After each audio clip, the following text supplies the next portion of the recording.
Bonjour à tous, j'espère que vous allez bien. Aujourd'hui, on se retrouve dans un nouvel épisode de podcast. Je suis accompagnée de Victoria. Le but, c'est qu'on puisse discuter ensemble aujourd'hui sous forme de questions-réponses, où on va se poser des questions sous forme de trois thématiques avec Victoria. Une thématique mindset, une thématique nutritionnelle et une thématique sportive. Donc, on a trois questions chacune à se poser. Le but, c'est de répondre le plus rapidement et le plus honnêtement possible, éviter de mettre trop de chichi et faire un épisode vraiment, on va dire, un petit peu plus pour apprendre à nous connaître, je pense, parce que moi, j'ai des petites questions perso pour toi, Victoria. J'espère que toi aussi. Bah, Mais j'en ai quelques-unes, mais c'est un peu plus généralisé. Mais elles sont un peu plus intéressantes. généralisé. En tout cas, on espère vraiment que ça vous plaira d'avoir un format un petit peu plus simple à écouter et un peu plus brut, j'ai envie de dire, qu'un format purement sur la nutrition sportive. Donc, c'est parti, on commence tout de suite avec la première question. Ah, vas-y, on commence crescendo. Comment tu gères les périodes de baisse d'énergie, de baisse de motivation où c'est vraiment un peu plus compliqué? Genre, par exemple, tu n'as pas le temps. Comment tu gères un petit peu ces périodes? Moi, personnellement, ou moi face à un patient? Toi, personnellement. Alors, c'est très rare que je manque de motivation à proprement parler, dans le sens où j'ai toujours envie de quand même travailler, m'entraîner. C'est juste que, effectivement, des fois, les circonstances sont plus complexes, où la fatigue prend le dessus, ou le stress prend le dessus, clairement. Comment je fais pour gérer cette situation? Généralement, je me pose, vraiment, je me pose et je me dis, OK, en gros, je fais la liste de mes priorités. C'est tout bête, hein. Je l'ai fait il y a pas longtemps en plus, parce qu'en ce moment, c'est pas la joie non plus.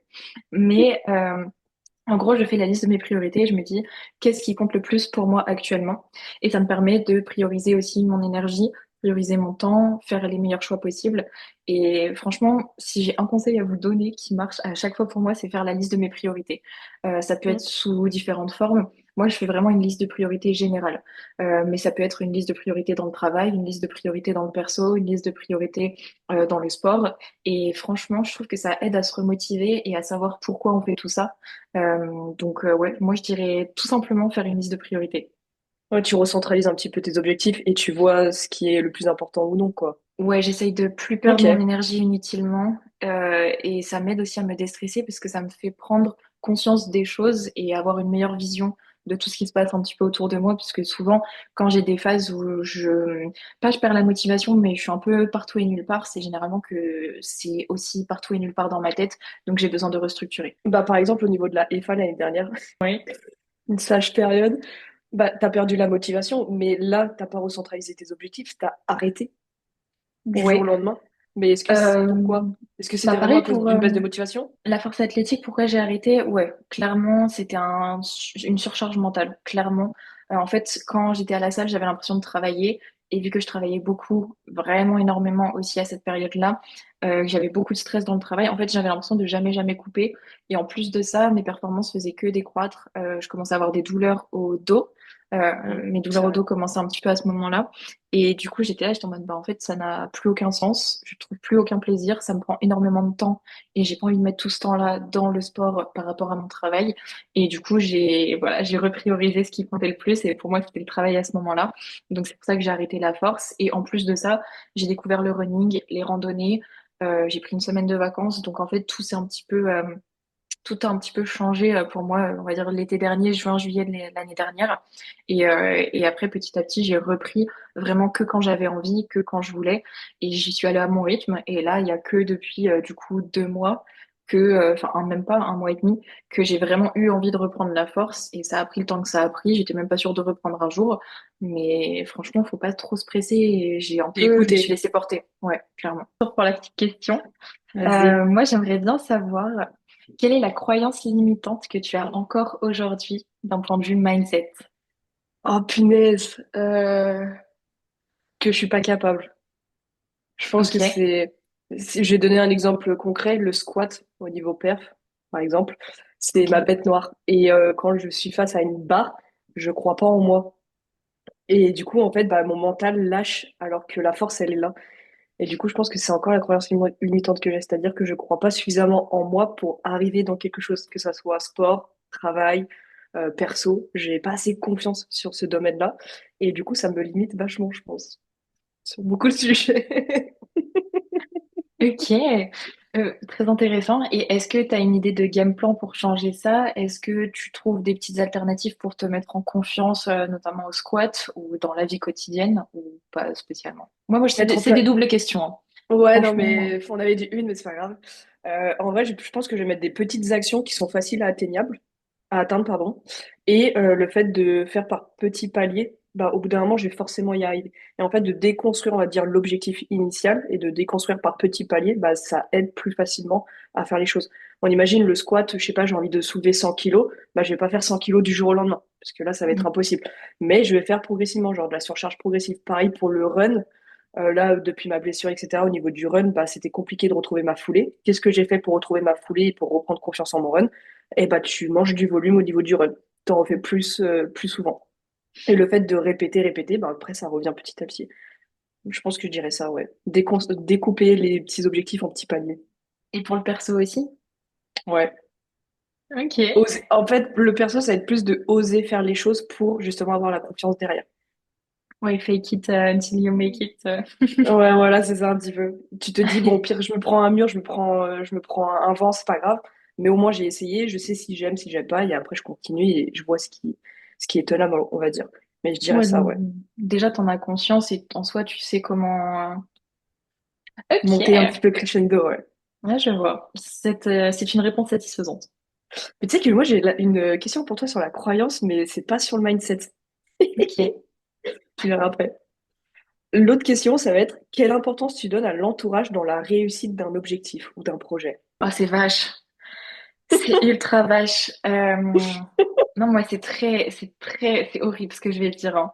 Mais j'ai l'impression que je dirais 20%, grand maximum. Ouais. En fait, je me suis tellement pas construite toute seule, mais j'ai tellement tous les trucs vraiment galères de ma vie. Je Et dirais pour que toi, je les ai l'environnement vraiment. fait rien. En fait, ça joue. Par exemple, dans ma période lycée, quand j'étais vraiment, quand je souffrais énormément des troubles du comportement alimentaire, ma bulle d'oxygène, c'était le sport Ok. et c'était mes meilleurs amis. Et sans ces deux choses-là, oui, ça aurait été extrêmement différent. Mais en fait, j'avais aussi, comment dire, ce truc-là en moi de, je peux pas me faire ça, je peux pas me laisser tomber trop bas. Enfin, je sais pas comment expliquer. Ou pareil, enfin, dans le travail, bah, j'ai fait 3 ans toute seule et ces 3 années, non, 2 ans et demi, je sais plus. Mais si j'ai fait 2 ans et demi toute seule Je sais pas, j'ai et dans l'impression que ces ça fait une deux éternité ans que je travaille avec toi, donc et dans ces 2 ans et demi-là, bah, en fait, j'ai tout fait toute seule. J'ai créé mon entreprise toute seule. Je suis partie de zéro, zéro, zéro, zéro. J'ai construit mon site internet toute seule. J'ai créé mon compte Instagram toute seule. Enfin, je sais pas comment expliquer, mais vraiment, j'ai tout fait toute seule et j'étais pas dans le meilleur environnement non plus à ce oui, moment-là. mais tu as réalisé les tâches, oui, toute seule, parce que bah, tu étais programmée pour faire les choses, parce que tu savais où tu voulais aller. Mais est-ce que ton environnement ne joue pas également sur, je sais pas, ta productivité, l'atteinte de tes objectifs, Oui. ce genre de choses? Ça, par contre, si. Bah là, actuellement, je suis pas dans le meilleur environnement pour moi pour être productive et résultat, je suis moins productive. Alors, ce qu'il faut faire, je le fais, il n'y a aucun problème. Je suis quand même motivée à le faire. J'essaie de m'organiser autour, de faire la liste de mes priorités. Mais si l'environnement en soi joue, après, est-ce que j'ai vraiment... Enfin, toi, tu t'as pas parlé d'environnement, tu as parlé d'entourage. Mais en Bah, fait, je environnement, considère entourage. Pour moi, les deux sont un petit peu liés.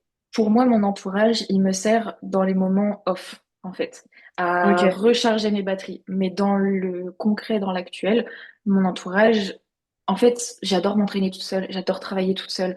Enfin, tout ce qui est vraiment d'ordre de la productivité et de mes objectifs perso, bah, en fait, je préfère les faire toute seule.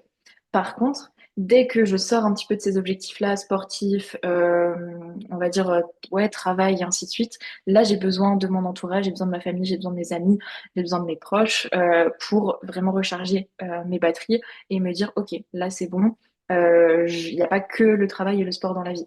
Du coup, en fait, ça m'aide à me recentraliser sur les choses vraiment importantes, puisque en soi, si j'ai plus personne autour de moi, même si mon travail, ça va super bien, il me manquera quelque chose. Donc, c'est quand même ultra important. Mais factuellement, dans mon quotidien, je suis très très solitaire de base. Je peux tout faire toute seule pendant des jours et des jours. J'ai pas besoin de parler à beaucoup de personnes dans une journée pour me sentir bien. Mais par contre, quand j'ai ce besoin-là, il faut que j'ai quelqu'un ou mes amis. Parce que sinon, là, c'est là que je me rends compte que, bah, en fait, ça n'a pas de sens tout ce que je fais pour m'élever, entre guillemets. Donc en gros, pour toi, ton environnement ne t'empêche pas d'atteindre certains objectifs, que ce soit objectifs sportifs, physiques, travail, ce genre de choses. Ça te ralentit pas. Je dirais que j'ai toujours quand même besoin d'un temps d'adaptation parce que je suis très carrée dans ma tête et dès que je change Ok. de camp ou quoi, ça peut être compliqué. Par contre, bah, tu vois, quand on a fait le voyage à Bali, en Thaïlande, ça m'a pas Mm. empêché de finaliser NutriPower, d'avancer dans plein de choses, de lancer des projets, de restructurer tout mon compte Bah, Instagram. justement, t'étais dans un bon environnement pour Oui, mais faire tout c'était un ça. environnement qui changeait tout le temps. Je travaillais quand même beaucoup moins que d'habitude quand j'étais à Montpellier, par exemple. Donc en fait, non, pour le coup, c'est vraiment juste de l'adaptation et j'arrive Ok. facilement à m'adapter. Quand je suis chez mes parents, j'avoue, c'est un petit peu plus compliqué, notamment pour l'aspect bouffe et vraiment pas tout faire dans le rush parce que je manque de temps. En France, je sais pas comment c'est possible. Mais du coup, c'est vrai qu'en voyage ou autre, j'ai réussi très facilement à m'adapter et à rendre la chose productive. Bah, du coup, c'est ça qui est un peu intéressant parce que quand c'est justement dans ta routine qui est totalement chamboulée et que t'as aucun repère, bah, limite, c'est là où t'es la plus productive, va savoir pourquoi. Et quand t'es posé, eh bah, t'as l'impression que tu manques de temps. Est-ce que t'arriverais à expliquer ça ou pas du tout? Mais c'est vrai, mais c'est trop bizarre. On est en Alors, voyage et tout, on est à droite à gauche, elle est hyper productive. Et quand t'es posé, tu manques de temps. bah, Est-ce que c'est parce que l'avantage justement t'as envie de faire plein d'autres trucs à côté, hors travail, hors sport, ou en c'est voyage, c'est quoi? très simple. En voyage, j'avais vous et j'avais des cafés coworking ouverts de 7h à 23h. Ça, vraiment, c'est le petit secret de Fanny. Donc, en fait, je me réveillais à 6h30, C'est vrai. je prenais Oh. mon petit grab et je travaillais jusqu'à 14h dans un café, je voyais pas le temps passer. Donc, forcément, C'est de vrai. 8h à 14h, ça me faisait quoi? Ça me faisait 6 heures de taf où j'étais ultra focus, où il y avait rien ni personne qui pouvait me déranger, j'avais mon casque, j'avais mon Ouais. truc et Et puis j'avançais. surtout en France, ils étaient en train de dormir, donc en fait, le matin, c'était là où nous, on était plus productifs. Donc, en fait, j'ai réussi à trouver très rapidement des créneaux où travailler, chose qui, en France, est plus compliquée parce qu'en fait, tout le monde est dans le même rythme. C'est-à-dire que, imaginons que je me réveille à 8h, bah, en fait, dès 8h, j'ai déjà des notifications, j'ai déjà des messages, j'ai déjà des choses qui Hmm. sont tombées pendant la nuit. Donc, déjà, je mets, on va dire, une bonne trentaine de Une bonne minutes à heure. tout traiter, voire même une bonne heure, ouais, que ce soit mail, facture, compta, blablabla, message. Après, pour rentrer un petit peu dans mon taf, bah, en fait, des fois, j'enregistre un podcast, il y a le facteur qui vient sonner, ah bah super, faut que je Ouais. recommence. Enfin, en fait, c'est que des petits trucs comme ça, mais en fait, Ouais, dans des le quotidien, perturbateurs. exactement. Et moi, ça me perturbe énormément. Dès qu'il y a un micro truc où ça peut être tout simplement l'heure des consultations. L'heure des consultations à Bali, c'était assez tard le soir, du coup j'avais toute ma journée où je Hmm. pouvais être tranquille, entre guillemets. Là, j'ai des consultes qui tombent à 14h, d'autres à 17h, ça me fait un trou de 2h30 comme hier, et je suis là pendant 2h30, je me dis, ok, bah là en soi, faut que je monte ci, faut que je fasse ça, mais en 2h30, j'ai pas le temps de tout faire, et en même temps, faut pas que je me déconcentre trop parce que j'ai un autre appel important qui arrive après.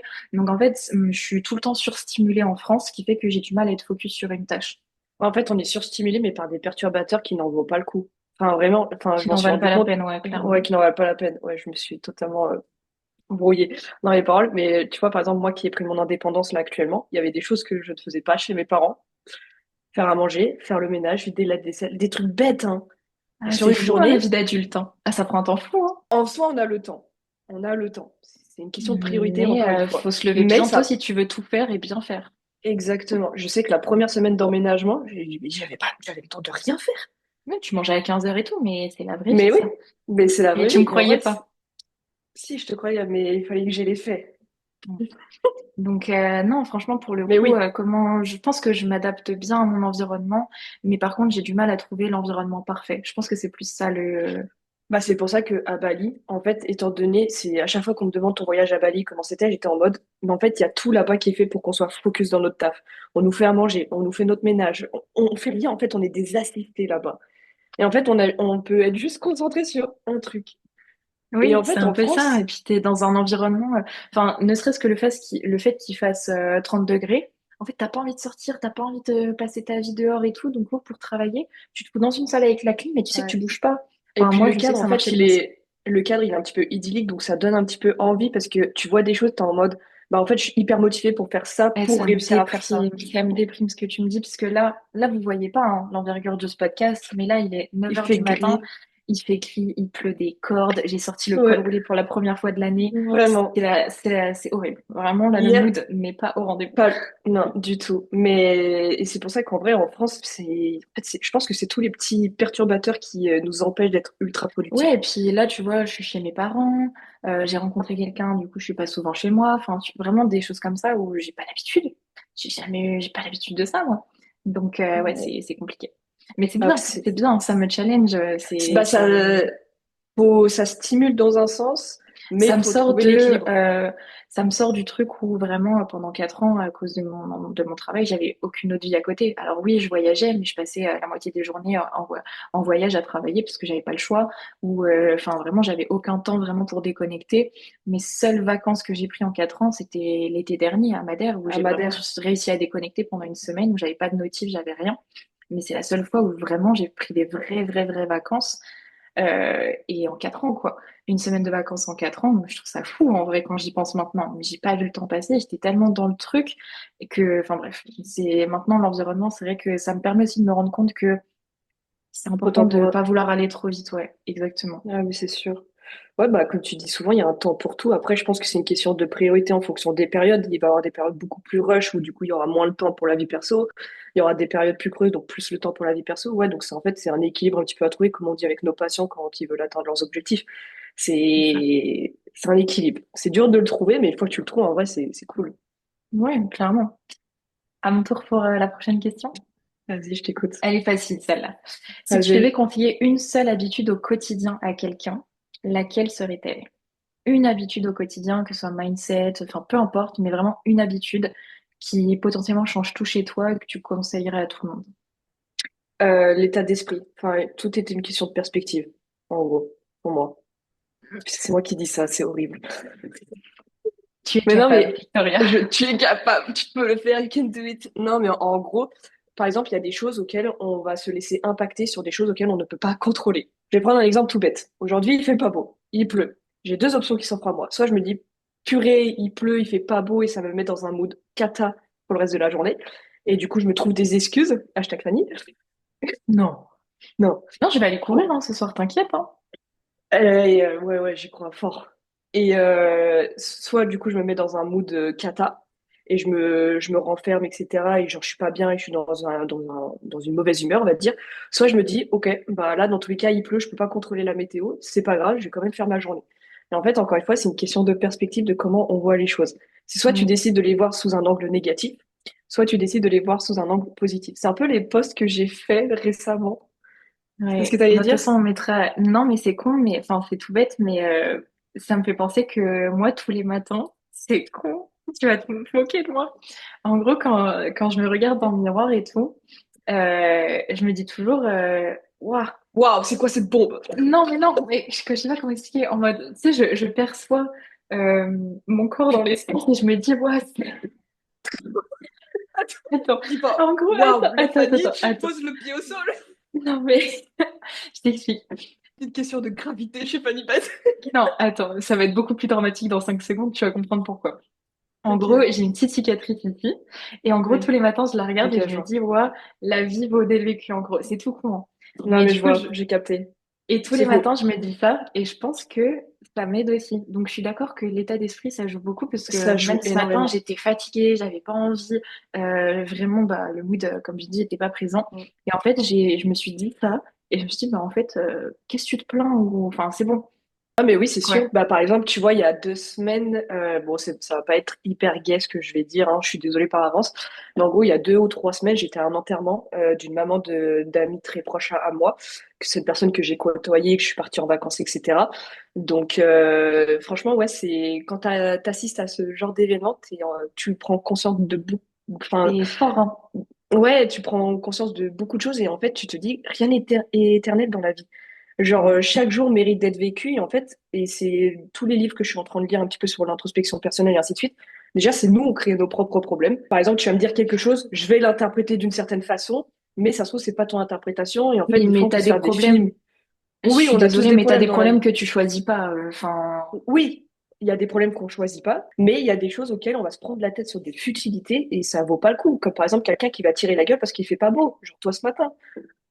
Non, c'était parce que j'étais un peu fatiguée. L'état d'esprit, ça joue beaucoup. Ou Ça juste se joue répéter une petite énormément. phrase qui est très Mais oui. impactante pour nous. Moi, c'est la vie peut-être vécue ou des choses comme ça. Mais vraiment, c'est trop important d'avoir une petite phrase qui, dans tous les cas, aura un impact sur nous. Ou, Ouais. enfin, voilà. Bah, Moi, par je sais que exemple, j'ai tu pas mal de vois, petites phrases comme ça, genre en mode c'est que dans ta tête ou la vie vaut d'être vécue ou exactement. Et il faut c'est, je trouve, s'émerveiller à chaque coin de rue. Enfin, vraiment, moi, c'est des phrases que je me répète tout le temps, tout le temps, tout le temps. alors, je ne me répète pas des phrases, mais bah, par exemple, bah, maintenant j'ai des cicatrices sur le genou droit, mes plus belles cicatrices dans tous les cas. Mais en gros, tu prends conscience de beaucoup de choses dans le sens où pendant 2 semaines, j'étais complètement alitée d'aller aux toilettes. Limite, je pleurais tellement que ça me faisait mal. Je mettais 5 minutes à lever ma jambe. Enfin, c'était catastrophique. Et en fait, après, tu prends conscience de beaucoup de choses en mode l'importance de marcher, l'importance du mouvement, l'importance en fait, des choses qu'on se rend pas forcément compte. Mais une fois que tu les as plus à disposition, et ben en fait, on se rend compte de l'avantage et de la chance que l'on a. Mm. Vraiment, genre, et en fait, en vrai, la blessure, même si ça a été dramatique sur le coup, vraiment, je pense que j'ai vécu mes jours les plus sombres à cause de ça. Mais une fois que ça va beaucoup mieux et que tu prends du recul sur la situation, t'es en mode waouh! Genre, en Mm. fait, chaque chose mérite d'être vécue à 100%, que ça soit positif ou négatif. Dans tous les cas, on va ressortir plus grand et on va ressortir avec de l'expérience, même si c'est jamais agréable. Et surtout, bah, prendre conscience de la chance que l'on a chaque jour, en fait. Et en vrai, ça aide de fou. Mm. Donc, ouais, je dirais vraiment changer de perspective. C'est dur, c'est pas simple, mais il faut le faire. Et en vrai, ça fait du bien. Parce que c'est toi, tu me l'as souvent dit, bah, quand j'allais pas bien au niveau de la blessure, c'est très facile de rester dans le mal. Et tu vois, j'ai une patiente, ça fait des mois et des mois que c'est compliqué émotionnellement, mais en fait, elle choisit de rester dans cette position-là. Mais oui, Et en c'est fait, le confortable. déclic, parce que c'est confortable. Pourtant, elle n'aime pas la situation, elle n'aime pas le mood, elle n'aime pas l'émotion. Mais c'est confortable parce qu'elle sait pas ce qu'il y a après quand ça va mieux. Elle sait pas ce que c'est. Et du coup, ça, c'est un truc que je m'étais enregistré et tout. Genre, c'est très facile de rester dans cet état, mais en fait, faut pas que ça te définisse. Franchement, ces mots-là, ça m'avait impacté dans ton vocal. Tu avais fait ton monologue de 8 minutes. Je m'en rappelle très bien. Mais en vrai, c'est vrai, c'est trop facile de rester dans le mal. Mais en fait, c'est tant qu'on n'a pas notre propre déclic, peu importe ce que les gens vont te dire autour, tant que tu n'as pas le déclic, bah tu pourras pas faire évoluer les choses en vrai. Mm. Je suis d'accord. Donc, ouais, le mindset, ça joue énormément. Comment rester motivé quand les résultats tardent à apparaître? Réponse très simple, du tac au tac, en appréciant le processus. Bon, question suivante. Non, mais enfin, j'ai pas besoin de plus développer. En fait, il faut pas attendre tout le temps les résultats de quelque chose. Si tu travailles juste pour ton salaire à la fin du mois, ben en fait, ton mois, il va être horrible.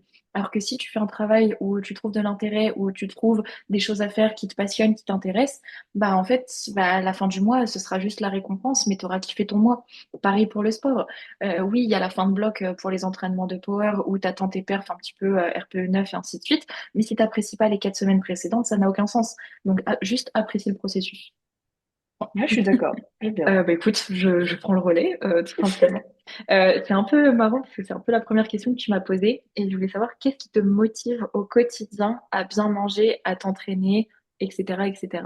Je crois que ça s'appelle du coup le phénomène, si je dis pas de bêtises, le Gutsy Luke. En gros, tu mets une action en place, ça va engendrer 10 autres positifs derrière. Et en fait, de savoir que je m'alimente bien, bah du coup, je sens que j'ai beaucoup plus d'énergie, que je me sens mieux dans mon corps, je me sens bien au niveau de digestion, ce genre de choses. Bah après, je me vois performer à l'entraînement, donc du coup, j'ai envie de continuer à faire le process. Bon, le sommeil, c'est un peu cata en ce moment, mais et le fait de bien dormir, tu sais, tu fais une nuit, tu te réveilles le matin, bon, pas comme ce matin, en mode waouh, j'ai bien dormi, je me sens bien. Bah, en fait, ça donne envie de continuer. Genre de Mm. mettre une action positive qui va engendrer 10 autres derrière et en fait de voir que c'est tout le temps comme ça, comme ça, comme ça, bah ça me pousse à continuer en fait. Ok, Et ouais. puis en vrai, mine de rien, si tu dors mal, si tu manges mal, ce genre de choses, bah, en fait tu vas le ressentir d'un point de vue énergie, parce que pour moi tout est une question d'énergie et ça va se voir au niveau de ton aura. Toi, ton Ça peut. objectif, c'est d'avoir une meilleure aura et de développer un petit peu une réaction en chaîne qui te Ouais. motive automatiquement, quoi, un peu tout seul. C'est ça. Bah, ensuite, bah, si quelqu'un est bien dans le process, comme tu l'as dit, tu prends du plaisir dans le processus, tu te vois performer, tu te sens bien niveau digestion, niveau énergie, et ainsi de suite, en fait, tu vas dégager quelque chose de positif en toi. Et du coup, bah, tu attires ce que tu es et tu attires les choses, parce que, encore une fois, tout est une question d'énergie. Et du coup, plein de choses positives vont être attirées à toi. Alors Mm. que si tu es dans un mauvais état d'esprit, tu dors mal, tu es fatigué, tu es irritable, tu vas voir les choses tout de façon négative. Et en fait, bah, tu vas rester dans ce mood-là Mm. et tu vas enchaîner que des réactions négatives. Et du coup, bah non, c'est pas ouf. Non. Ouais, je suis d'accord. 100% d'accord. De toute façon, j'avais vu, c'est peut-être pas la meilleure ref, mais j'avais vu un TikTok qui disait on est et on agit comme nos pensées. Du coup, si on pense négatif, Totalement. Oh, c'était pas toi qui me l'avais envoyé d'ailleurs? Je sais je crois que plus. c'était moi. Ou je te l'avais envoyé, mais on se l'était partagé, c'est sûr. Mais et c'est vrai que, bah en fait, oui, si tu penses toute la journée que ta vie est nulle, ta vie sera Bah, nulle. Si tu ouais, c'est penses toute ça. la journée que t'es forte, que tu vas aller à l'entraînement, que tu vas atteindre tes barres de rêve, tu vas arriver à l'entraînement et tout va bien se passer. Mais Typiquement, moi totalement. hier. Mais de fou. Mais tu vois, par exemple, hier, j'avais deux potes avec qui je m'entraîne à la salle et tout. Et il y en a une, c'était son squat primaire, etc. Et elle commençait, parce qu'elle a la même barrière mentale que moi au squat. Genre, je me reconnais tellement en elle, ça me fume de rire. Elle fait son top 7, ça passe et tout. Elle fait son back-off, genre, elle avait énormément réduit sa charge. Et je fais, mais tu te fous de ma gueule, là. Genre, là, tu vas me faire cette charge et tu vas le faire, en fait. Et le fait d'avoir, en fait, un entourage positif envers toi et qui est dans le même état d'esprit, ça te pousse, en fait. C'est pour ça que moi, mon entourage à l'heure actuelle, j'essaye de pas de choisir, enfin, si, je choisis Si. carrément mon entourage qui représente mes valeurs et ce que je veux être. Et après, du coup, c'est pour ça que je grandis beaucoup à travers les personnes. Mm. Ok. Donc, J'ai bien aimé cette petite partie mindset. J'aurais pu continuer 40 heures. je jure. On passe maintenant à la partie nutrition. Vraiment, pareil, 3 questions. Je te laisse me Allez, poser ta petite question, Lily. vas-y. Que réponds-tu à quelqu'un qui dit, j'ai déjà tout essayé, rien ne marche? Bah, qu'il fallait me contacter avant. Ça va les Euh, chevilles? non, tout simplement, généralement, qu'est-ce que je dis quand j'ai ce genre de questions? En fait, tout simplement, c'est que... Alors, j'avais une phrase que je répétais souvent, et bien sûr, là, elle ne me vient pas à l'esprit, mais en gros, pour moi, c'est que les personnes n'ont pas adapté leurs objectifs à leur environnement, et que Au c'est bon pour ça que moment. ça n'a pas marché, et que souvent, c'est une mauvaise compréhension du corps. Donc là, le but, ça va être de essayer de comprendre exactement ce dont mon corps a besoin, où est-ce qu'on en est, et ajuster le processus en fonction. Et pas dire, OK, j'ai envie de perdre du poids, je me lance directement dans un déficit. Parce que si le corps n'est pas prêt à ça, ben en fait, on va tourner en rond. Comme quelqu'un qui mange pas assez, qui veut perdre du poids, je vais Mm. pas lui dire, ah bah c'est bizarre que tu perds pas de poids. Non. Et elle va dire, elle va penser que c'est bizarre qu'elle perde pas de poids. Mais moi, je vais dire, non, non, c'est pas bizarre parce que si tu manges pas assez, bah, tu peux pas en fait progresser, tu peux pas diminuer plus tes calories, donc tu peux pas créer ce fameux déficit. Ton corps s'est adapté au déficit chronique, etc., etc. Donc d'abord, étape 1, on remonte le maintien. Une fois que le maintien est plus haut, bah, le déficit, hop, on pourra plus facilement perdre. Donc en fait, souvent je dis c'est pas que rien ne marche, c'est qu'il y a quelque chose qu'on n'a pas encore compris dans ton corps ou que tu n'as Ok. pas encore compris dans ton corps. Moi Mais souvent je dis il me, ça. il me semble en plus de mémoire, t'avais pas un patient, justement, où quand il avait rempli le questionnaire, t'étais en mode mais qu'est-ce que je vais pouvoir bien mettre en place avec lui? Parce que sur le papier, tout était parfait, t'avais l'impression. Ça m'est arrivé plusieurs fois ça, mais je trouvais des solutions. Non, en vrai, c'est rare qu'il y ait vraiment rien à faire, mais j'ai certains suivis en fait qui font déjà très bien les choses. Bon après c'est pas trop le thème de la question, mais vraiment pour le coup, quand quelqu'un me contacte et qui me fait déjà tout bien, moi je vais aller chercher la petite bête, la suroptimisation, aller creuser l'aspect un petit peu plus santé, physio et pas que l'aspect physique et macronutriments quoi. Donc et quelqu'un qui me contacte et qui me dit bah, j'ai déjà fait tel régime, si ça, là j'ai déjà essayé ça. Là, j'ai diminué mes calories, ça n'a rien donné. Quand j'ai augmenté, j'ai repris du poids. Et en fait, on voit que la personne, elle est totalement perdue. Et moi, là, le but, ça va juste vraiment être de retrouver son maintien et de comprendre sa physiologie interne. Point. Pour ma petite question maintenant, toujours de ton côté, quel est le point dans ta nutrition que tu as le plus de mal à gérer, toi personnellement? Nutrition, juste nutrition, pas genre Ouais, organisation, ce genre de choses. Bah là, en vrai, en ce moment, j'ai rien à dire. Je dis pas que ma nutrition elle est parfaite, hein. t'es pas obligé d'avoir un point, hein. Non, mais là, je vais pas prendre le côté où j'ai déménagé, etc., et que maintenant je gère ma propre nutrition. Mais quand j'étais chez mes parents, je dirais la qualité nutritionnelle. Mm. Ok. J'allais Ouais. vraiment au plus simple. Mes repas, ça donnait clairement pas envie. Je subissais chaque repas. En fait, je mangeais parce qu'il fallait que je mange. Très Mm. clairement. Je mangeais pas pour apprécier le process, c'est Ouais, pour me donc le nourrir. point le plus difficile à gérer pour toi, c'était la qualité et le plaisir en soi, avant. Ouais, c'est ça. Mais je dirais ça, ouais, la qualité nutritionnelle, c'était vraiment catastrophique. Et je dirais peut-être un petit peu la variété, parce qu'on c'est souvent redondant, on mange souvent la même chose. Après, moi, ce que je Mais dis à mes suivis au niveau de la variété, c'est que oui, en soi, il faut varier ses fruits, ses légumes, ses sources de protéines, etc. Mais dans l'alimentation brute, dans l'alimentation vraiment de qualité, bah, il n'y a pas un panel d'aliments comme, tu vois, enfin, c'est marrant, je donne souvent cet exemple, mais je le trouve assez flagrant. En termes, tu vois, d'aliments bruts, tu as quand même une certaine liste. Tu prends ne serait-ce que la marque Kinder, ils ont 500 chocolats. Donc en fait, oui, la variété, tu peux l'appliquer beaucoup plus facilement avec les aliments transformés, mais ça n'a aucun sens. Alors que ouais, bah, vraiment, en fait, mm. dès que tu as ta base nutritionnelle, dès que tu as tes aliments bruts, en fait, tu restes sur tout le temps, tout le temps, tout le temps un petit peu les mêmes choses. Il faut juste changer les recettes, changer un petit peu en fonction des saisons, optimiser potentiellement les sources, trouver des tomates Ouais, mais cerises tu vois, Eco Plus et trouver des tomates cerises du jardin ou du maraîcher à côté, c'est différent. Donc voilà, vraiment, c'est des petites choses comme ça.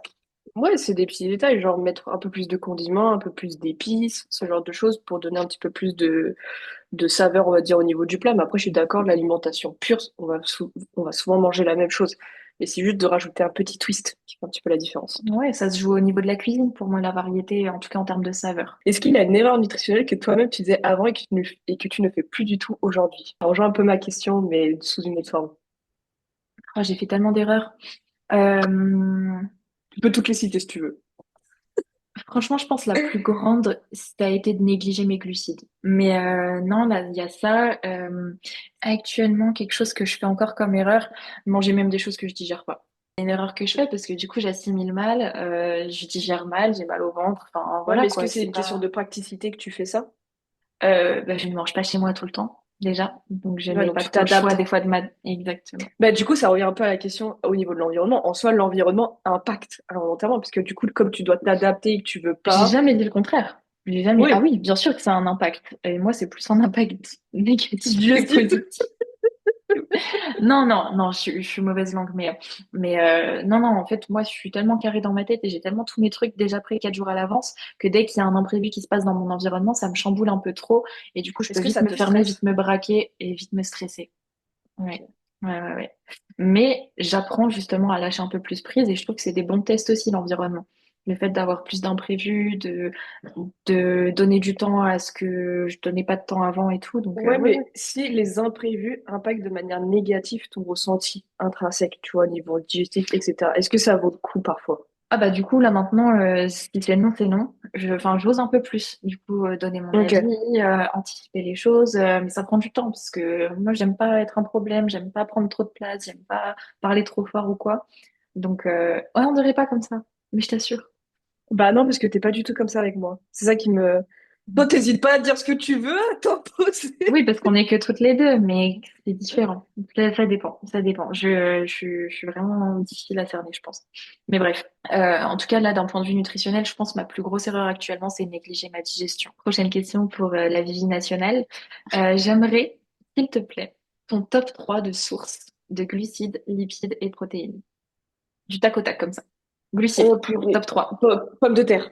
Non, Ok, lui c'est un. Lui c'est un. ok. Lui c'est Ensuite, un. Riz. ok. 3. Euh, euh, légumineuse. Top 3 lipides. L'huile d'olive, avocat et je dirais oléagineux. Ok. Top 3 protéines. Poulet. Œuf. Et t'as dit quoi après? Ah, ok, ok, ok. Ah, mais dans les glucides, il y a la compote aussi, il y a les fruits. J'ai paniqué les C'est pas glucides. grave. Non, mais légumineuses, hein, je te ramènerai des petits pois, t'inquiète. Des pois chiches, Jamais les pardon. petits pois. J'aime pas les petits pois, c'est bon pour toi. Quelles sont les croyances limitantes les plus fréquentes que tu observes? Peur de prendre du poids dès que quelqu'un mange quelque chose. Catégorisation des aliments. Impact direct sur le physique d'un repas. Vraiment, ça, c'est fort. Et même moi, du coup, ça fait un petit peu. Ouais, c'est ce que Euh, j'allais te dire. Est-ce que du coup, les peurs un petit peu des patients, du coup, ouais, ça moi, je suis réveille très des peurs sensible à en ça. toi? Je suis très, très Bah, surtout sensible à avec ça. Je pense, avec ton passé, non? exactement. Je pense que c'est dû à mes TCA ou dans le sens où dès que j'entends un jugement ou quelque chose d'une croyance très très forte sur l'alimentation ou sur le physique, je fais un petit peu le miroir de moi ce que j'ai pu me dire aussi auparavant. Ça peut me rappeler des choses, donc la mémoire un petit peu revient. Donc maintenant, je sais que ça rentre, ça sort, mais ça joue quand même parce que ça peut rester quand même quelques minutes dans mon cerveau. Ça n'a pas d'impact sur mon comportement alimentaire, sur comment je me vois ici ou ça. Mais par contre, ouais, c'est vrai que c'est quand même des choses qui sont très fortes en fait en termes de pensée. Du coup, des fois, j'arrive devant un repas où je vais manger quelque chose qu'un patient s'interdit et je vais me dire, ah purée, est-ce que c'est vraiment bon? Alors Mm. que je vais le manger quand même, il n'y a aucun problème là-dessus. Mais il y a quand même des fois cette petite truc qui ressort. Mais je laisse plus prendre de place. Mais vraiment le truc de si je mange ça, je vais grossir, ou ça, c'est pas bon, ou je vais pas perdre de poids si je mange ça, ou ci ou ça. Parce que c'est bête, mais ça peut gâcher une journée. Il y a aucune journée qui mérite d'être gâchée par l'alimentation. Et généralement, tu fais quoi quand ça arrive? Enfin, pas forcément toi. Enfin, si tu peux donner ton exemple également, parce que nous aussi, on est humains, même si on a des suivis nutritionnels et qu'on donne des conseils, ça nous arrive, nous également, je sais pas, on se retrouve devant un repas, on est en mode, ah, du coup, qu'est-ce que toi tu mets en application et qu'est-ce que Je tu donnes comme conseil? recontextualise et j'apporte des connaissances. J'exprime par A plus B que non, c'est pas un repas qui fera la différence. Je raconte un petit peu l'histoire de stockage, de métabolisme. Enfin, vraiment, j'explique scientifiquement, du coup, aux patients que cette croyance-là est infondée scientifiquement et que ça a été prouvé maintes et maintes fois et que après on fait le test aussi sur lui ou elle, hein. Et je fais bah regarde, tu vas voir ta moyenne de poids qu'elle sera pas impactée cette semaine.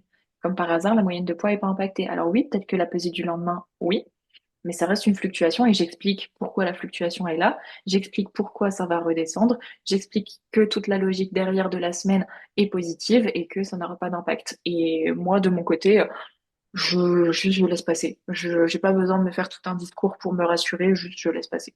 Moi, c'est plus une question, c'est pas nutritionnel, mais c'est par rapport du coup à l'entreprise, si je puis dire, et au suivi. Je sais Ok. pas comment expliquer, mais t'es pas prête, hein. Ça fait bientôt 2 ans, du coup, que nous collaborons ensemble. J'aimerais Genre, ça fait savoir, une éternité. j'aimerais savoir quel est ton meilleur souvenir dans l'entreprise. Ah, mais il y en a trop. Il y en a trop. En vrai de vrai, je dirais la semaine anime, hein. Je dirais la semaine anime. C'était fou rire sur fou rire. Mais vraiment, genre, il n'y avait pas une journée, enfin, il y a cette journée en particulier où je sais pas ce qui s'est passé, mais je dirais la semaine anime. Après, je dirais Berlin. Ok. Parce que Berlin, il y a une symbolique dans le sens où on a voyagé pour les 1 an de la collab. En même temps, on a recruté Ambre. Donc, il y a quelque chose de symbolique dans ce voyage. Et après, bah, forcément Bali, hein, le voyage, hein. Ah putain, j'aurais pas dit ça. C'est que moi, T'aurais dit quoi, toi? j'ai un super bon souvenir de, oh mince, attends, de la Mais il y en semaine a en trop. décembre là, qu'on avait faite à Lyon. La première fois que je suis Oui. venue à Lyon, quand je venais juste d'avoir Ah, mon permis. oui. Oh, ouais, je me suis pris ton pommeau de vitesse dans le... Parce que tu t'étais garé J'ai trop rayé serré. ma voiture. J'ai T'as rayé ma rayé ta voiture. voiture, Non, t'as on m'a calé, rayé ma voiture. t'as calé 5 On m'a fois. rayé ma voiture. Oui, mais conduire dans Lyon en boîte manuelle avec un jeune permis, avec des pentes comme ça, sachant Arrête de que je trouver des maîtrisais pas excuses. la technique du frein à main, euh, non. Ah oui, mais c'est Mais là où également tu m'as fait marcher dans tout Lyon que je me suis chopé également des ampoules aux pieds. ouais, sinon il y a le mois de février à Lyon, hein, en 2024, hein. Enfin, je sais En fait, pas. il y a tout. Mais en fait, il y a trop de trucs. Ouais, mais je pense, en vrai de vrai, mon meilleur souvenir, c'est notre balade à Nîmes, où j'ai jamais Oh autant non. rigolé de ma vie. C'était indécent. C'était mais fou. Enfin bref. Mais ouais, c'est un peu, ouais, je dirais ça. Non, il y a trop de trucs. Trop de trucs en 2 ans. C'est pas fini, hein. Mais trop de trucs. Mm. Attends, ton pire souvenir du coup. Mon pire souvenir avec toi? Je pense que c'est chez mes parents, là, la dernière fois que t'es venu, hein. Attends, mais donne le contexte, parce que là, les gens, ils vont rien comprendre. On avait des tournages NutriPower à faire et vraiment, Victoria et moi, on était mal lunés. Mais il n'y a pas d'autre mot. On était vraiment mal lunés, mais genre toutes les deux, on était fatigués. Je crois qu'on n'avait pas envie de faire les tournages et on n'y arrivait pas. Et on a passé 1 heure et demie à faire un podcast qu'on n'a jamais réussi à exporter, qui n'avait aucun sens. J'ai dû refilmer le lendemain dans le rush. Euh, on s'était vraiment embrouillé. Carrément, ma porte, elle a claqué. Claquer. Ah, voilà, Vraiment. t'assumes que t'as claqué la Non, porte. je n'ai pas claqué la porte, mais la porte avait claqué parce que il y avait un courant d'air. Mais non, franchement, non, c'était... Oh là là, on s'était tellement mal parlé. Pour la partie sport, maintenant, Ok. Quel est ton propre rapport au sport? j'ai mis la même question. Mais non, Je te jure. Bref. connecté. Non, mais après, c'est un peu différent quand même. Alors, mon rapport au sport actuellement, je dirais numéro un, performance. Genre là, j'ai envie de me prouver des choses d'un point de vue performance et c'est pour ça que je vais m'entraîner. Donc, Ok. j'ai un peu pas la rage quand je vais à la salle, mais genre, je suis en mode, bon, eh, vas-y, c'est bon, on n'est pas là pour enfiler des perles. C'est une autre personne. Fanny J'ai à la envie de salle, me c'est une autre pousser. personne. Je sais pas, j'ai envie de me pousser, j'ai envie de me dépasser, j'ai envie d'aller voir mes limites, j'ai envie de casser Toutes tes tous ces barrières. trucs-là où je me dis, vas-y, 140 au terre, c'est lourd, vas-y, 60 au bench, c'est lourd, vas-y, 120 au squat, c'est inatteignable. Non, ça, c'est bon, c'est fini. Donc, ouais, je dirais que là, vraiment, j'ai un enjeu purement de performance quand je vais m'entraîner. J'ai vraiment envie de me la Te buter, en fait. challenger. Ouais. Et qu'est-ce qui fait que t'as plus un petit peu ces barrières? Parce que je sais qu'avant que t'arrêtes la force, t'étais en mode non mais jamais je vais y arriver, ça va être trop lourd. Et là, qu'est-ce qui fait que t'as envie de te challenger un petit peu niveau performance? Qu'est-ce qui a provoqué un petit peu ce déclic? Bah, en fait, j'attends plus rien et je vois plus mon entraînement comme une partie de mon travail. Et ouais, c'est vraiment de dissocier les deux qui t'a fait vraiment prendre conscience de certaines choses. Ok. Ouais, et puis le fait de m'être rendue un petit peu plus hybride, dans le sens où j'ai nagé cet été, j'ai nagé 2 kilomètres alors que j'avais pas nagé depuis 6 mois, comme si de rien n'était.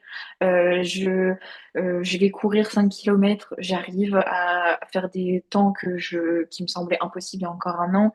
Je sais pas, moi, on va me dire, allez, on part en rando. Je sais que mes jambes vont tenir, je sais que mon dos va tenir. De plus en plus capable, et du coup, ça me met en confiance pour tout le reste. C'est-à-dire que si je me sens capable de nager 2 kilomètres, bah en fait, ça va être facile d'aller courir. Si c'est facile d'aller courir, ça va être facile de me dire, OK, bah, si on me propose, je sais pas, un aerox ou un truc comme ça, bah limite, je suis capable. Et juste Ok, me on fait sentir un plus... aérox, Non, donc t'es pas capable. non, mais enfin, je pense qu'un aerox, je peux le finir. Après, peut-être pas dans un bon état, mais en soi, je pense que très sincèrement, j'ai les capacités actuellement. Pas forcément avec un bon temps, mais je peux le finir. Et rien que me dire que en fait mon corps il est de plus en plus capable de choses parce que je l'entraîne pour, parce que je me dépasse, parce que à chaque entraînement j'ai un petit peu ce besoin de sentir que l'entraînement a été utile et productif sur mes capacités, bah en fait ça me motive de ouf. Et est-ce que du coup, pour faire un petit peu le parallèle avec toutes les autres questions, si là tu mettais toutes les chances de ton côté, genre vraiment focus nutrition, tu fais attention à ton impact digestif et ainsi de suite, est-ce que tu penses que tu serais 10 fois plus forte? Non. Parce que Ok. étonnamment, là je me sens extrêmement bien à l'entraînement, extrêmement forte. J'ai pas de troubles digestifs à l'entraînement. Va Ok. savoir. J'ai de l'énergie, je récupère bien, je dors bien. Moi, je dors super bien, contrairement à d'autres. Donc, ça, y a pas de souci. Donc, non, non, franchement, là, d'un point de vue vraiment entraînement, performance et objectif et rapport au sport, là, je me sens dans une phase où, littéralement, j'ai jamais eu une condition physique comme ça, où je me sens vraiment capable de tout, où on peut me proposer n'importe quoi. Je sais que mon corps va tenir, mon corps va suivre, parce que je le nourris bien, parce que je dors bien parce que je m'hydrate mieux, parce que je fais plus un focus sur mon physique ou mon poids. Enfin, donc en fait, ça joue de fou en fait. Juste là, je m'entraîne pour m'entraîner. Est-ce que c'est pas depuis le semi-marathon que ça t'a débloqué quelque chose? Parce que de toi courir, enfin, un semi-marathon, tu pensais pas capable. Au final, tu l'as réussi, tu as rempli ton objectif. Et est-ce que Je depuis, pense ça que a c'est débloqué la quelque chose? prépa semi-marathon qui m'a débloqué un truc. La Ok. prépa où vraiment je courais 40 bornes par semaine, où j'avais pas le choix, où peu importe le temps qu'il faisait, je sortais, ça m'a prouvé que j'étais capable de beaucoup plus que ce que je pensais. Et ça m'a fait me rendre compte aussi que la musculation me manquait. Et vu que la musculation m'a manqué, du coup j'ai repris x2 dès que j'ai repris. Et j'ai vu que mes perfs suivaient et je m'étais en mode, bah, en fait, go reprendre le power en fait, puisque là, mon corps il demande que ça. Je t'ai jamais vu aussi, en tout cas, je t'ai jamais vu aussi forte que maintenant. Ça, c'est une Ouais, certitude. on est d'accord. Alors Hmm. que bon, je suis ma propre coach, hein. Si jamais quelqu'un a besoin d'une petite programme muscu, il n'y a pas de souci. Non, mais ouais. Au niveau maintenant de ma question, j'ai envie de savoir, une séance de rêve, pour toi, ça ressemble à quoi? BD primaire et j'explose tous mes perfs. Ok, ok. Vraiment, je te dirais ça. Mais en soi, là, toutes mes séances, je prends. En fait, là, toutes mes séances, c'est des séances de rêve parce que je prends du plaisir dans toutes mes séances, pratiquement. Il y a toujours quelque chose que j'aime faire, etc. Déjà, j'ai pas de BSS.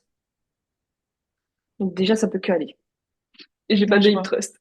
Donc vraiment Mais plus non, focus powerlifting du coup. ouais, en vrai, si je te dirais ma séance de rêve, c'est plus power, axé SBD, et genre, c'est ma séance primaire. Que ça soit single ou back-off ou top, enfin, x3, x2, Ouais, ouais, ouais. c'est là où je dois charger lourd. Bah, un peu, tu vois, le dernier SBD qu'on a fait à Bali, Ok. Ouais, je ma vois. séance de rêve, Ok. je pense. Où vraiment tout va là où ça doit aller. Tu peux enchaîner une deuxième question, du coup, pour rebondir. Vas-y.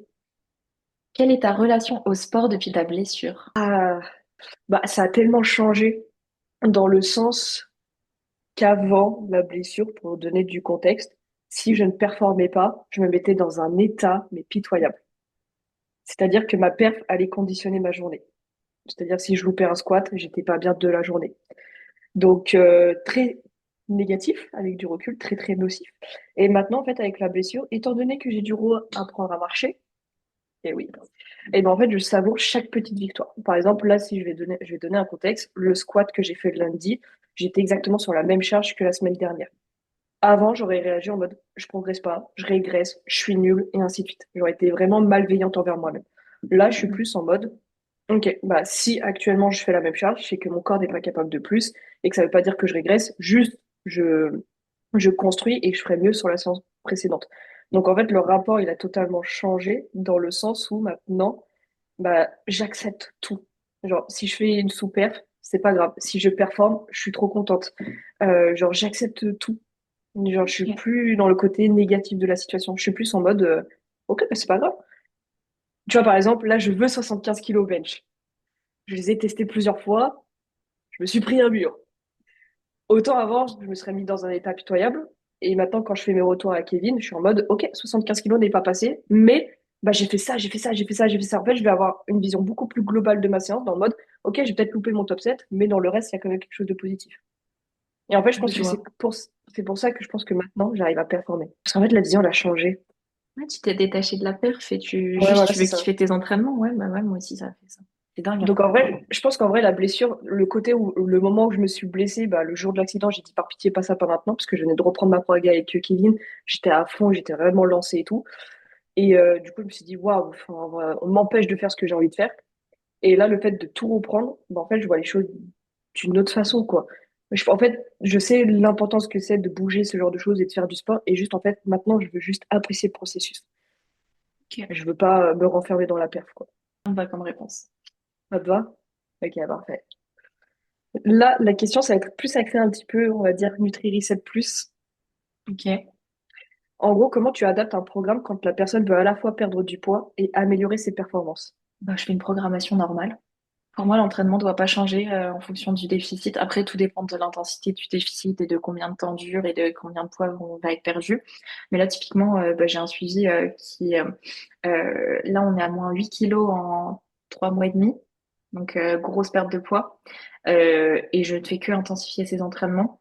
Mais je fais attention à mettre un petit peu moins de polyarticulaire et un petit peu plus d'isolation pour limiter potentiellement le risque de blessure. C'est la seule chose que je fais. Ok. Parce que je sais qu'il y a beaucoup de personnes qui ont dans leur tête que parce qu'ils sont en déficit calorique, ils ne peuvent pas se pousser à l'entraînement et faire de Ah, la moi, surcharge progressive. j'augmente tout, j'augmente les charges, j'augmente le RPE, j'augmente légèrement le volume. Je challenge la personne avec des petits circuits ou du cardio en fin de séance. Je lui laisse aucune chance de se défiler. Ok.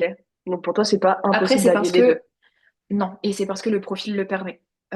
Il a de l'énergie, on est quand même à 2700 calories par jour, donc il y a quand même tout ce contexte-là où la personne et le patient a un bon contexte, une bonne situation. C'est aussi un débutant en sport, donc en fait c'est facile d'augmenter progressivement le volume. On n'est pas, voilà. Donc il y a quand même tout un contexte à mettre en place. C'est peut-être pas comme ça que j'agirais, par exemple, je sais pas moi, avec moi-même en déficit, enfin j'en sais rien, mais mais en tout cas, là, pour le coup, pour moi, tant que l'énergie est là, tant que le patient est motivé, tant qu'il n'y a pas trop de fatigue aussi accumulée et que let's go, en fait, juste let's go, pas d'excuses, on s'entraîne, on se donne tout et ça fera que atteindre l'objectif plus vite. Et si la personne, elle te dit, eh ben là, je suis vraiment fatiguée, qu'est-ce que tu Je mettrais en fais place? une phase de deload et je mets plus du coup d'hypertrophie. Et je vais vraiment mettre de l'hypertrophie et du cardio lissé plutôt que des circuits un petit peu plus challengeants. Et tu fais pas de recharge pendant le deload, du coup? Ça va dépendre de où est-ce qu'elle en est d'un point de vue nutritionnel. C'est possible, ça peut être possible, mais moi j'aime plus augmenter les glucides vers les fins de bloc, Mm. vers Ouais, ouais, j'ai les vu. J'aime bien augmenter quand, par exemple, là, la semaine dernière, je lui ai dit, ok, là, on est en semaine 8 de ta programmation musculation. Va chercher, t'es quasi à l'échec à chaque entraînement, comme ça on revoit un petit peu où est-ce que t'en es, donne tout. Et après, on passe en phase un petit peu plus de deload. Mais dans la phase où je lui ai dit donne tout, j'ai augmenté, je rajoutais l'équivalent de 40 grammes de féculents en plus dans ces journées. C'est con, hein? C'est un petit truc, mais ça, rien que psychologiquement, ça aide. Ça fait du bien. Et après, ça peut débloquer. Et je sais qu'en phase de deload, au contraire, je vais en profiter pour creuser encore plus les déficits parce que c'est là où le stress va redescendre.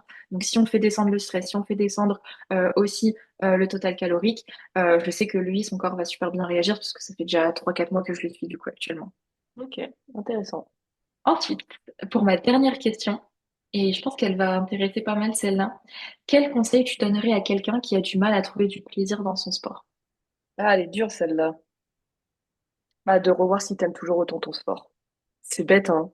Hmm. C'est vraiment bête. Je me suis dit ça en écrivant la question. C'est vrai. Bah, je vais te donner un exemple concret. En gros, l'année dernière, bah, c'est cette année, en fait, du coup, quand je suis en train de réfléchir, j'ai arrêté la FA pendant 4 mois, voire un peu plus, je crois. J'ai fait une grosse pause. Pourtant, la FA, gros coup de cœur, je sais que c'est mon sport. Je sais que c'est mon sport de prédilection et tout. Et en fait, à partir du moment qu'on ne prend plus de plaisir dans son sport, bah, comme elle a dit Fanny au tout début du podcast, revoir ses priorités et ses objectifs. Qu'est-ce qui t'a fait débuter ce sport, où tu veux aller et par quels moyens tu veux y arriver. Et en fait, si ça devient beaucoup plus nocif qu'autre chose, ben en fait, peut-être qu'il faut prendre du recul. Et je sais que moi, je prenais plus du tout de plaisir au niveau de l'IFA parce que j'étais en surentraînement, j'étais fatiguée, je mangeais FA, je travaillais FA, enfin tout, je vivais pour la FA. Et en fait, c'était plus du tout une vie. Et du coup, j'ai repris du recul et je me suis dit, ok, Victoria, qu'est-ce que tu veux? Et en fait, bah, j'ai mis en pause l'IFA. Je me suis dit, bah, autant créer le manque, voir si j'aime toujours ça, voir si ça me plaît toujours autant, et faire autre chose à côté. Donc, moi, là, pour moi, le conseil que je dirais, si jamais là, le sport que vous faites, vous prenez plus de plaisir, revoyez vos objectifs, vos priorités, et faites autre chose à côté. Parce qu'en fait, de vous sortir de cette bulle, ça va vous permettre de découvrir d'autres choses. Je sais que moi, je me suis mise du coup à l'Aerox, au run, alors que je déteste courir, rappelons-le. Et le fait de faire autre chose à côté, bah, quand c'est mes séances de FA, je suis en mode, ah là, j'ai envie de pousser lourd. Et après, Mhm. dès que ma séance de FA elle est terminée, bah, c'est bon, la force, c'est de côté. Et maintenant, je me concentre sur autre chose. Et le fait d'être beaucoup plus hybride, de voir autre chose, bah, ça permet justement d'être mieux dans mon sport de prédilection qui est la force athlétique. Mais si on aime plus ce que l'on fait et le sport, ça devient limite une contrainte qu'autre chose, se poser les bonnes questions si on aime toujours autant ça, quoi.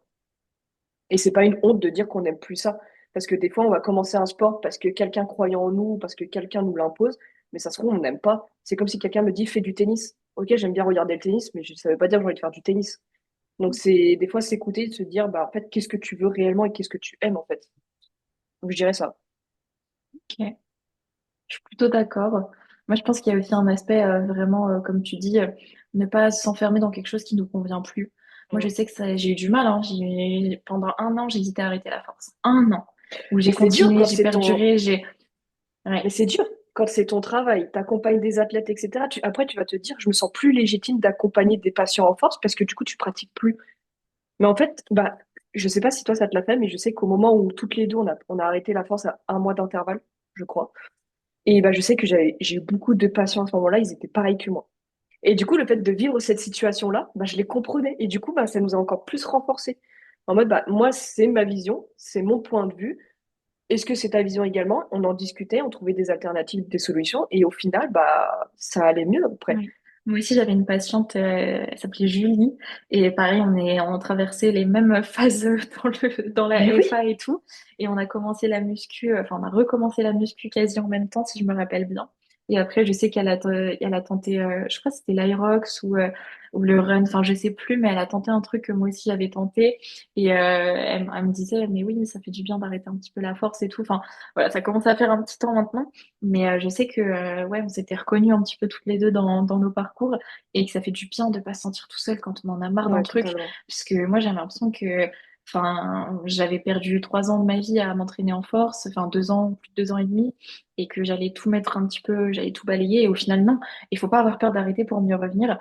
Preuve en est, alors j'ai jamais été aussi Ah, forte que maintenant, je mais pense, vraiment, mais euh, pareil, hein. alors que Bon, j'ai arrêté après, pendant longtemps. Mais exactement, là, tu vois, par exemple, au niveau du terre, bon, aujourd'hui, je m'entraîne pas, mais demain, bah, potentiellement, je vais essayer de faire un x4 à 120, 4 mois post-opératoire. Je crois que si je fais ça, je crois que c'est un PR. Ah Alors ouais, que pourtant, ah oui, oui, tu m'avais dit. j'ai toutes les conditions qui ne sont pas réunies pour que je performe. En fait, je suis tellement détachée et j'aime tellement ce que je fais autour que, en fait, bah, tu peux que performer, en fait. En fait, à partir du moment que l'esprit, la tête, le corps, tout suit, bah, tu peux que performer, en fait, Mm. de mon point de vue à moi. Mais tu vois, j'ai également une patiente, bah, je peux dire le prénom ou pas? Oui, le prénom, oui. Sarah. Mm. On a fait les France et tout ensemble. Et je sais que sa mentalité, c'était en mode, je préfère mourir que rater cette barre. Mais vraiment, elle était dans cet état d'esprit. Je Mais la vraiment. reconnais bien là. Mais vraiment. Et même au niveau du renfort, elle se mettait des grosses mines, etc. Enfin, vraiment, elle vivait pour la perf. Sauf qu'en fait, au bout d'un moment, son corps, il a dit stop. Parce que forcément, surentraînement, beaucoup de stress, les conditions de vie ne lui permettaient pas de autant s'investir dans ses entraînements, etc. Et en fait, elle s'est retrouvée dans une situation en mode, OK, Sarah, qu'est-ce que tu veux? Est-ce que tu veux construire ta vie pro? Est-ce que tu veux construire ta vie d'athlète? Est-ce que tu veux vivre de ta vie d'athlète? Qu'est-ce que tu veux? Recentralise les choses. Et en fait, elle s'est priorisée, elle s'est dit, bah, en fait, je veux ça, je veux ça, je veux ça. Et je sais que si je priorise la FA, ça va m'empêcher de faire tout ça à côté. Donc en fait, elle a posé le pour et le contre. Et actuellement, elle fait un peu plus de muscu. Elle a totalement délaissé la force. Et en fait, elle se sent bien et elle se sent alignée. Pourtant, jamais de la vie, j'aurais pensé ça. Parce qu'elle était vraiment en Et mode, je veux être compétitive, je veux faire de la FA, je veux avoir un niveau international et ainsi de suite. Et en final, elle s'est juste mise en priorité.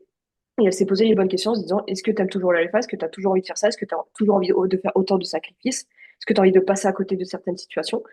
Et encore une fois, elle a posé le pour et le contre. Et là, maintenant, elle est totalement alignée et elle adore ce qu'elle fait. Elle court, elle fait de la muscu, elle en fait de temps en temps de l'IFA, elle va peut-être faire un IROX. Donc je trouve ça trop impressionnant. Genre comment le mindset peut impacter vraiment la vision sur le sport. C'est quoi tes objectifs sportifs? Est-ce que tu souhaites réaliser? bien, c'est excessivement intéressant parce que je sors un réel ce soir qui retrace un petit peu tout. Là, je veux pas me fixer des objectifs trop hauts parce que j'ai pas envie de me mettre de pression, j'ai pas envie que ça prenne le dessus sur mon travail et ma vie perso. En fait, mes priorités ont beaucoup changé. Avant, c'était travail, sport, vie perso. Maintenant, Mm. c'est, je dirais 50-50 travail, vie perso et ensuite le sport. Néanmoins, je ne néglige rien et si, je sais pas, j'ai un événement personnel qui m'empêche de m'entraîner, je vais tout faire pour quand même rattraper cette séance-là. Donc, j'ai quand même des non négociables dans le sport, même si en soi ça passe en dernier. Enfin bref. Le fait est que je veux pas me fixer des objectifs trop hauts parce que ça a déjà été le cas avant. Typiquement, les minima France, telle ou telle catégorie de poids, telle ou telle perf, etc. C'est bon, stop. You know. Non. Donc, non, ça me correspond pas et j'ai pas envie, tout simplement. Là, je veux juste, bah, comme je t'ai dit, genre me sentir vraiment performante. Après, qu'est-ce que je juge vraiment au niveau de la performance? Ça va être mes perfs en SBD forcément parce que c'est un bon indicateur. Là, je me suis fixé des objectifs dans 3 mois. Donc, fin décembre, j'aimerais avoir au moins 120 au squat. Tu Enfin, le as là. de base, je voulais entre 110 et 120. Sauf que ma séance d'hier, où j'ai passé 115 et où j'ai frôlé 120, me fait 117,5, dire t'as passé. Ah non, t'as non, passé direct à 115 120. hier. Ouais. Donc, en gros, là, j'ai vraiment l'objectif de ne faire qu'une bouchée de 120 au squat, si on peut dire ça comme ça. J'ai passé 57,5 un petit peu dans le dur hier, mes 55 qui ont volé, donc j'aimerais bien retrouver un 60 très très propre le plus tôt possible, voire même aller retoucher mon PR à 65 d'ici 3 mois. Ensuite, au soulevé de terre, j'ai frôlé du coup les 150? 150 il y a pas mal de temps en faisant 147,5 en mars 2024, Non, quelque chose comme ça. t'avais fait 142,5. Non, Si. 147,5. Non. Je suis sûre que c'était 147,5. Mon père, c'est Je suis pas sûre. 147,5. Je Ah crois que si, c'était si, mais j'ai la 140. vidéo, hein. On va regarder, mais 147,5. Hier, du coup, avant-hier, j'ai fait 145, qui en soi sont bien passés. Mais en fait, j'ai des petites douleurs au lombaire qui me titillent un petit peu. Donc, je vais voir un petit peu ce que ça donne. Mais, euh, mais bref, pour le coup, j'aimerais vraiment avoir les 150 au terre. Et le rêve ultime de ma vie, par contre, c'est d'un jour, je pense, passer les 140 au squat. Si un jour j'ai 140 au squat, c'est bon. Ma vie est accomplie sportive. Si j'ai 70 au bench et si j'ai 170 au terre. Je pense que c'est un peu mes perfs de rêve actuellement. Donc 140, 70, 170. Mais actuellement, mes objectifs, on va dire court terme, donc dans 3 mois, c'est 120 ou plus, 60-65 au bench et au moins 150 au soulevé de terre. Et hors SBD, genre, je sais pas, est-ce que tu as envie de te challenger un petit peu sportivement parlant? Est-ce qu'il y a des choses que tu aimerais tester durant l'année 2026? Année 2026, trop tôt. Je me projette pas du tout encore. Par contre, fin année 2025, j'aimerais beaucoup, beaucoup, beaucoup battre mon record aux 5 km. Vraiment aller tabasser de la vitesse du fractionné. Genre vraiment gagner en vitesse et du coup gagner en conditions cardiovasculaires. Mais j'avoue qu'avec ma carence en fer et le fait que je priorise mes entraînements en muscu, j'ai que 2 runs par semaine. Là, ça va être l'hiver et tout. Donc voilà, je En pense soi, que ça avec va deux être runs par, se- compliqué. En soi, avec 2 runs par semaine, vraiment, tu peux progresser parce qu'il Ah oui, suffit oui, juste mais que je tu le fasses vois. En soi, je progresse là quand même. vraiment les pires séances run ever et je sais que je vais me les retabasser dans pas longtemps parce que je recommence à réintroduire un petit peu du fractionné. Je galère, mais c'est très drôle. C'est les runs intervalles. Ces Ouais, ouais, runs-là, ouais. c'est les pires ever, mais c'est ce qui va te faire énormément progresser au niveau de ta vitesse. Ça, je te le garantis. Et les 5 kilomètres en moins de 30 minutes, je te garantis que tu vas les passer, genre. Ah, mais je les ai déjà passés en fractionné, les 5 kilomètres en moins de 30 minutes, hein. Mais en fractionné. Mais là, tu veux les en EF, Ouais. tu vas y arriver. Je crois en toi. Bon, j'ai déjà été très très proche, hein, mais j'ai du mal à me pousser vraiment. Ou vu qu'il y a du dénivelé autour de chez moi, je me fais souvent avoir au même point. Bah, c'est Donc, pas compliqué. Quand tu viendras à Lyon, on fera un petit 5 kilomètres. On ira se non. pousser. Je n'aurai pas de place. Faudra pas que je prenne mes chaussures. Zut. Mais non, t'inquiète, on verra. Mais bref, du coup, ouais. En fait, ouais, en fait, c'est ça. Genre, j'ai juste envie d'arriver à l'entraînement et juste tout défoncer à ma séance, mais j'ai pas d'objectif avec la rage ou le truc en tête. Genre, vraiment, je veux juste kiffer mes entraînements. Je pense que Bon, en c'est fait, ça, je en pense fait, que mon objectif. tes objectifs de peur, je pense qu'elles viennent vraiment à la fin de ton bloc où tu es en mode, OK, comment je me sens? Allez, vas-y, je tente ça. Au Ouais, pire. c'est un peu ça. Ouais. Ouais, parce qu'en fait, le fait de pas te dire à la fin de mon bloc, j'ai envie de faire ça, bah, ça te met moins de pression et tu vois, en fait, le jour J, je pense. Clairement. Ah, là, j'écoute mon corps. S'il y a un mot en sport, c'est j'écoute mon corps et j'écoute pas ma tête. Et hier, j'étais en mode, ah, si je fais 110 au squat, trop contente. J'ai passé 110, j'étais en mode, je vais mettre Ah, 115 en fait. mais quand tu m'as montré 120, mais j'étais dégoûtée. J'étais là, Mais genre. chaque chose en son temps. Et là, je pense que s'il y a un objectif quand même court terme, je pense que ce serait de reprendre un coaching.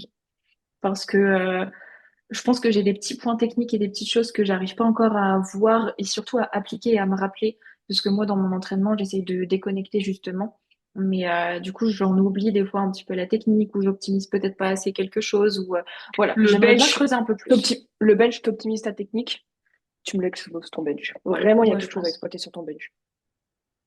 On verra. Mais voilà, tout simplement, j'ai pas d'objectif vraiment très très ambitieux, pas de compétition, pas de course, rien en tête en particulier, parce que j'ai d'autres choses à prioriser. Mais pour autant, je vais me la donner. Trop hâte de voir ça, en tout cas. Mm. Et toi? De mon côté, niveau purement perf SBD, niveau squat, bon, c'est un petit peu ma bête noire parce que je suis éclatée au sol au squat. Mais repasser 100 après la blessure, ça serait vraiment pas mal parce que ça fait très longtemps que j'ai pas repassé la barre des 100 kilos. Mais l'idéal de l'idéal, j'aimerais bien avoir 120, Ok. en vrai de vrai. Le bench, là, à la fin de mon bloc, j'aimerais bien avoir les 75 kilos. Mais idéalement, au bench, j'aimerais là, avant la fin d'année, 80 kilos. Au moins 80 kilos. Et au terre, genre un petit 160, 165 là, avant la fin d'année. En gros, avant la fin d'année 2025, j'aimerais repasser 100 kilos au squat. J'aimerais bench 80 kilos bench. Et j'aimerais terre 165.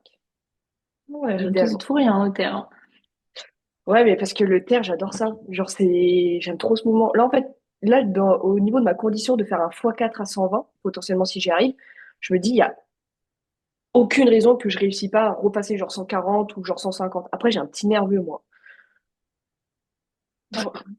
À voir, à Donc, voir. à Mais voir. ouais, dans tous les cas, on documentera ça. Moi, je fais une petite série de vidéos jusqu'à la fin de l'année, justement, sur Insta. Je pense un réel toutes les semaines ou toutes les 2 semaines avec mon évolution et qu'est-ce que je mets en place pour atteindre mes objectifs parce que je compte bien les atteindre. Donc, ouais, il y aura tout ça à checker. Mais en tout cas, ouais, je pense qu'on a fait bien le petit tour des trois petites questions sur chaque thématique. Mm. J'espère que ça vous aura permis de plus en savoir un petit peu sur nous. Là, on a fait comme si on était en appel, Victoria et moi, vraiment. C'est assez Vraiment, fou. J'en ai vraiment. presque oublié le podcast à 2-3 instants. Mais non, franchement, c'est un épisode ouais, que comme je voulais, qui soit plus simple, qui s'écoute un petit peu à côté, qui peut apporter des petites clés ou une meilleure vision de notre mentalité, de comment on travaille potentiellement, comment on se perçoit aussi, comment on est dans la vraie vie, j'ai envie de dire. Mais ouais, franchement, moi j'ai bien aimé. Je te remercie beaucoup, Victoria, du coup, d'avoir pris ce temps-là. Est-ce que You're tu as un welcome. petit mot de la fin, un petit truc à préciser sur un aspect ou pas spécialement? Prenez du plaisir dans le processus. Ouais, je pense que Enfin, c'est ce qui ressort peut-être le c'est plus ce qui dans tout ressort ça. le plus, de prendre du plaisir dans le processus et un petit peu de changer son état d'esprit dans certaines situations. Et dans tous les cas, comme tu le dis souvent, que ce soit dans les podcasts, dans tes suivis, et ainsi de suite, chaque action engendre un résultat tôt ou tard et que l'action précède la confiance. Mm. Parfait. Bah, ce sera le mot de la fin pour cet épisode. Je te remercie encore une fois de l'avoir écouté. N'hésite pas à liker la vidéo, la partager potentiellement à quelqu'un qui a besoin d'entendre tout ça. Et puis nous, on se dit à la semaine prochaine pour un prochain podcast slash vidéo YouTube. Et merci pour tout et surtout de me suivre.